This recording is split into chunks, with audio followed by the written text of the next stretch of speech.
Hey Diamonds, this is Will from Echoes of Pink Floyd here, and today I'm going to talk to you about my top 5 favorite albums of all time. Now, when I was curating this list, it was unbelievably difficult because if you know anything about me, you know my taste in music goes in every possible direction from pop to avant-garde, new, old, mainstream, obscure, and everything in between. So I thought that a more meaningful and concrete list would be for me to list my top 5 favorite albums that have had the biggest impact on my life. And so with that in mind, here we go. Number 5 for me is going to be If That's What It Takes by Michael McDonald. I can remember exactly where I was when I first heard this album. I would have been nearing the end of my uni degree, and I was going through some personal issues at the time, as most young adults do. I immediately connected with not only the lyrics of heartache that contained throughout the album, but I also really connected with the very interesting jazz chords that were used as well. I love blue-eyed soul. It's one of my favorite genres. It really speaks to my soul, and so it was there for me. The entire album was at a time when I really needed an album like that in my life. Basically, something to say, don't worry, it's okay, you're going to make it through. And I had an amazing, fun time every single time I listened to it. I can still listen to it all the way through, and it's a really special album to me. Number 4 for me is going to be the live album, Stop Making Sense by Talking Heads. The lead singer of this group, David Byrne, who is also their guitarist and main songwriter, has autism, and as someone who also has autism and the same last name, I immediately sought to discover who is this man, who are these people, where has this been all my life? Because I've always been of the opinion that everyone needs an artist that really speaks to them and makes them feel comfortable being their truest, authentic self.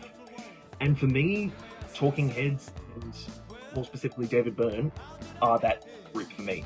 If you've had the chance to see the movie in a cinema, please go watch it. I had the chance to a couple months back, even though I'd already seen the movie like 20 times. It was borderline spiritual. I had a really fun time just being there with just a couple of people. It really felt like I was there by myself, and I was just there in my cinema chair, just dancing away. It's a very, very beautiful album about being expressive and being your truest self, and I absolutely love it. Number 3 for me is The Kick Inside by Kate Bush. I discovered her during my first day of uni. Well, actually, it would have been my very first class at uni. It was a dance lecture, and my professor was talking about the various different ways that dance can be shown and interpreted in unusual ways.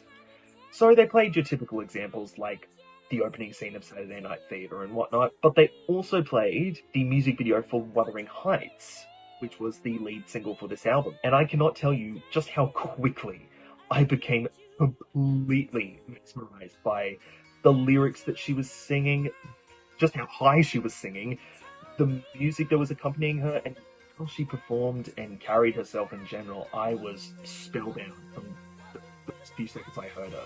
I've not heard anything quite this unique in a very long time. This album is really quite special to me because it brings me back to the person that I was, freshly 18, just joining uni, coming out of my shell, feeling very emotionally vulnerable, not really knowing how to make friends in this new environment. I was feeling super scared.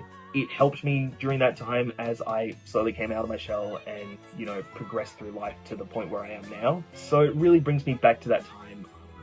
It brings a lot of positive memories of my time back there, where I've come since. And number 2 is Abbey Road by the Beatles. I mean, what else can be said about this album? It is a classic for a reason, and it has been listed in the top albums list of multiple publications for a reason. It is a banger from start to finish.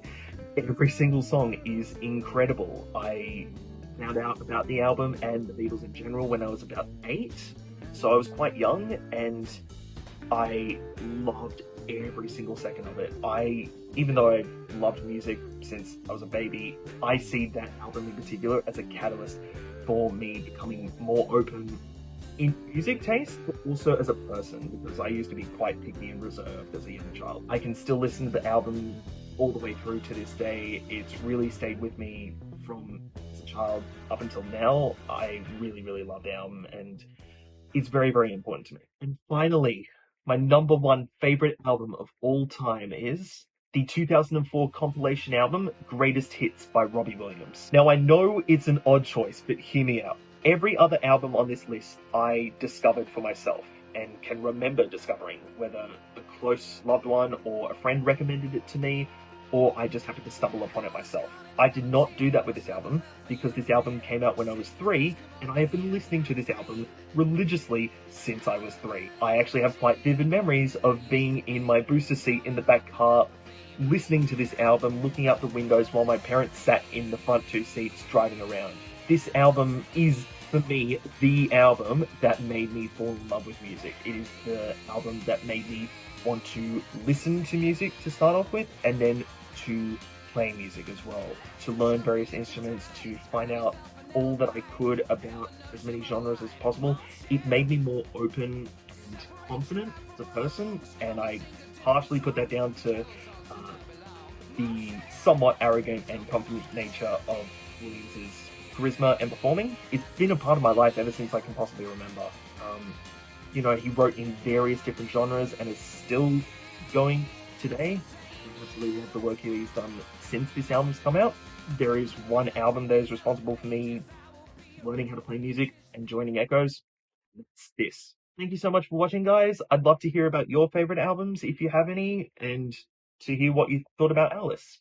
Take care, guys.